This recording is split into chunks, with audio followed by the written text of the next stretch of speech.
धिया के जन्म जौ दिहा हो विधाता, लिखी दिहा सहोदर भाई गे माई। कोने नगर लेने जाए गे माई, कोने नगर लेने जाए गे माई।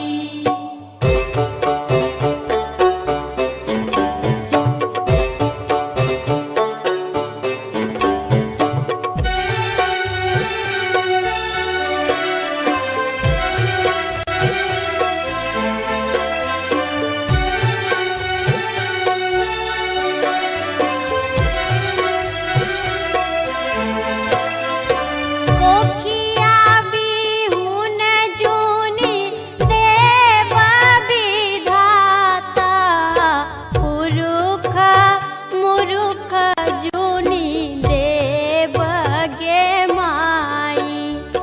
मुरुख पुरुख जौ